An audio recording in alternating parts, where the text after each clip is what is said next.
오늘 이야기는 다윗과 우리아 이야기라 그래서 사무엘하 11장 1절에서부터 27절까지를 보는 거예요. 하나님의 말씀이 이야기 형태로 전해진 거예요.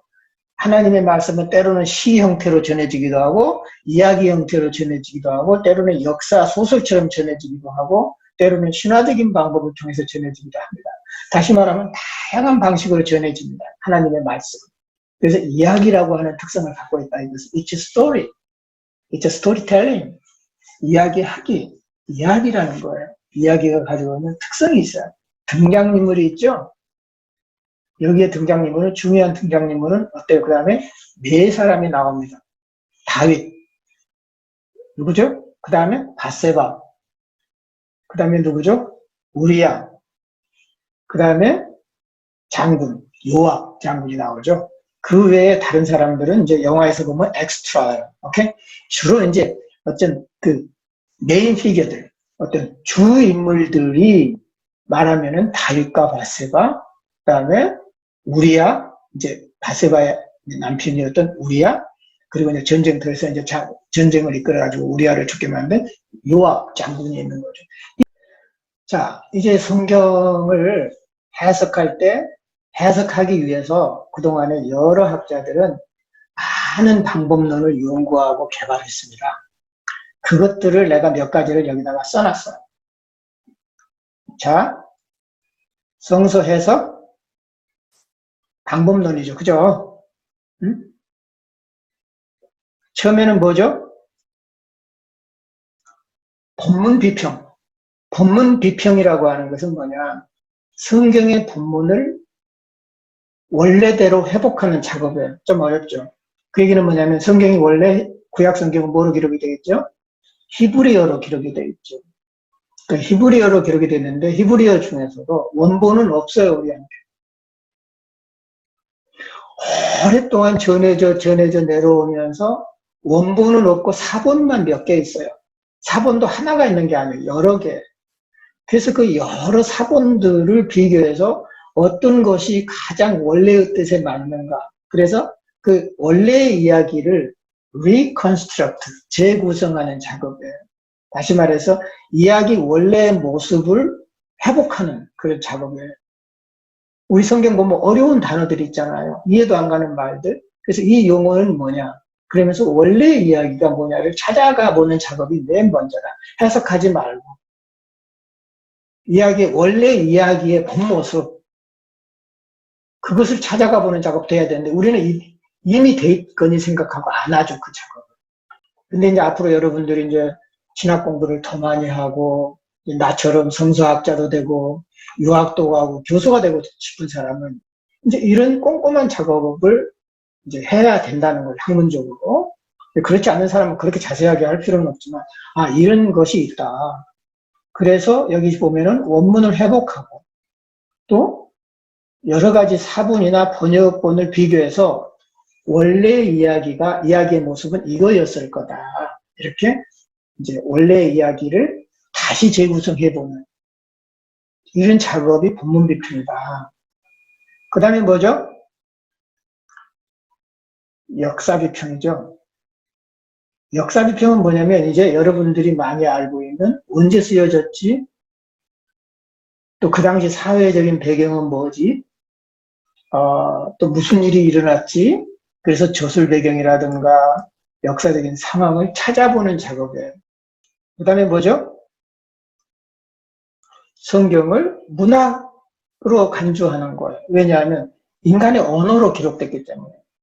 이제 이런 얘기 들으면 굉장히 당황할 수가 있어요. 하나님의 말씀은 어떻게 문학이냐.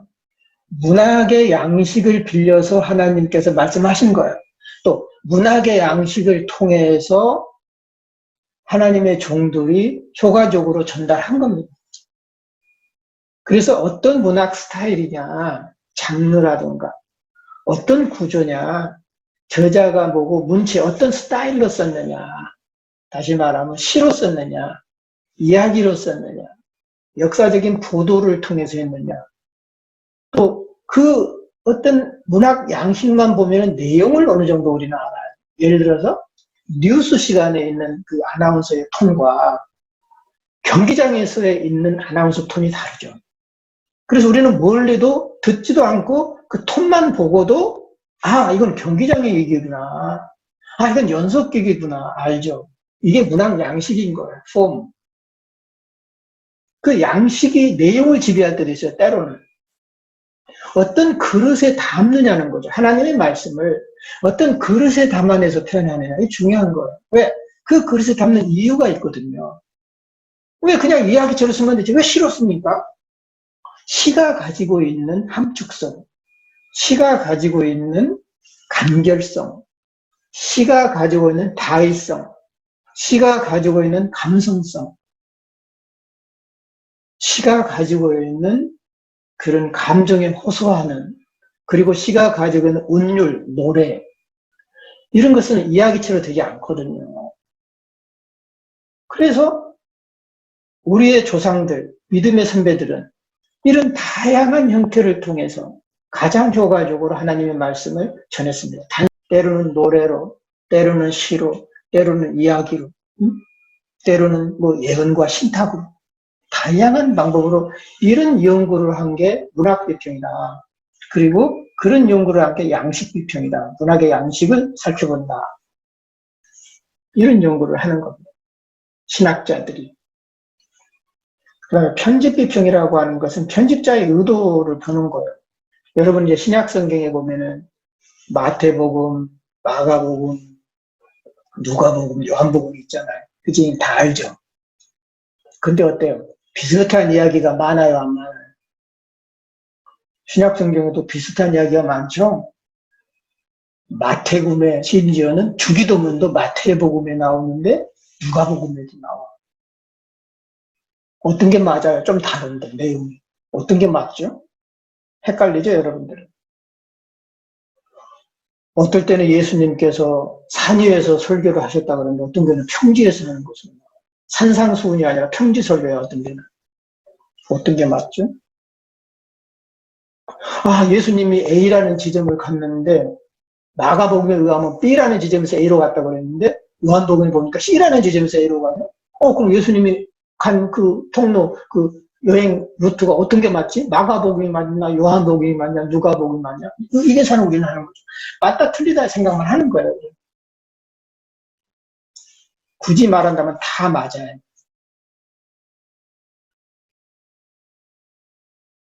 전한 사람의 기억이 다를 수도 있고, 전한 사람의 전하는 방식이 다를 수 있고, 그걸 전해서 옮겨 쓴 사람의 실수가 있을 수도 있고, 여러 가지 거기에는 다르다고 하는, 또 달라야 되는 이유들이 있어요. 다른 이제 성경 분석하는 방법론이 사회 경제사적, 또 문화인류학적, 기후학적, 심리학적, 이런 것들을 내가 주로 많이 연구를 했어요. 앞으로 여러분은 그 사고하는 법, 생각하는 법을 배우게 될 텐데 저한테 계속 그 사고하는 방법에는 세 가지가 있습니다. 3단계가 있어요. 첫 번째 단계, 1단계는 눈에 보이는 대로 생각하는 거예요. 그러니까 성경도 마찬가지죠. 무슨 신문이나 라디오나 텔레비전이나 인터넷에서 눈에 보이는 대로 믿고 생각하는 사고가 1단계입니다. 그 눈에 보이는 거 외에는 생각하지 않는 거죠. 대부분의 사람들이 어때요? 1단계 사고에 머물러 스스로 판단하고 스스로 생각을 해내는 것이 아니라 책이라든가 교수님이라든가 아니면 다른 거라든가 이렇게 보고 성경도 눈에 써 있는 대로 홍해에 빠져 그 많은 사람들이 홍해바다에 빠져 죽었더라 그러면 죽었겠지. 땡. 그 이상 생각을 안 하는 거죠. 그랬다면 홍해바다가 얼마나 넓을까? 깊이는 얼마나 됐을까? 어떻게 그 많은 사람들이 한꺼번에 빠지고 그 거리가 얼마나 될까? 얼마나 짧았길래 그 많은 사람들이 뒤에는 애국의 그 전차나 말로 막 몰고 쫓아오고 있는데 그 사람들을 달구지 끌고 다니면서 어떻게 막 그 홍해바다를 건넜을까? 그러니까 모세라고 하는 영화를 보면 어때요? 애국의 군대가 올라가려면 물이 막 이렇게 가로막혀가지고 못 얻게 막 만들잖아요. 상상력이죠. 성경에는 그런 얘기는 없죠. 우리가 질문을 던진다고 해서 답이 항상 있는 건 아니에요. 그러나 던져야 됩니다. 계속. 계속 질문을 던져야 되는 거예요. 답이 없는데 왜 던져? 아니에요. 던지는 것과 안 던지는 것은 큰 차이가 있어요. 내가 어떻게 살아야 되는 거지? 이제는 여러분은 1단계 사고에서 벗어나는 2단계 사고를 해야 됩니다. 그럼 2단계 사고라는 거는 뭐냐? 1단계 사고의 이면을 보는 거예요. 보이지 않는 부분을 보면서 그걸 뭐라 그래요? Read between the lines. 행간을 읽어라 그러죠. 행간. 글자와 글자 사이, 줄과 줄 사이를 읽으라는 거예요.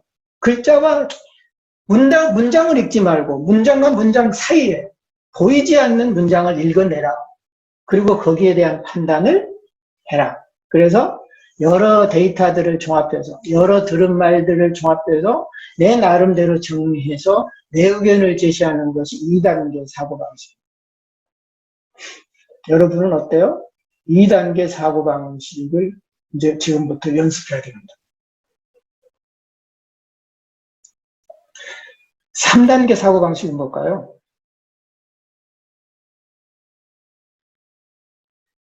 3단계 사고는 내가 모르는 사고를 하는 거예요. 한 번도 생각해 본 적이 없고 꿈에도 꿔본 적이 없는 그런 생각과 이미지와 환상과 꿈들이 나한테서 올라와요. 그건 내가 생각한다고 되는 게 아니야. 다시 말하면 내가 전혀 생각해 본 적 없고 들어본 적도 없고 배운 적도 없는 게 툭툭 올라올 때가 있어요. 그래 안 그래요? 전혀 자기가 알 수 없는 생각해 본 적도 없는 그것들을 캐치해서 내 것으로 만들고 다시 생각하는 게 3단계 사고입니다. 그 3단계 사고를 하는 사람만이 천재가 돼요.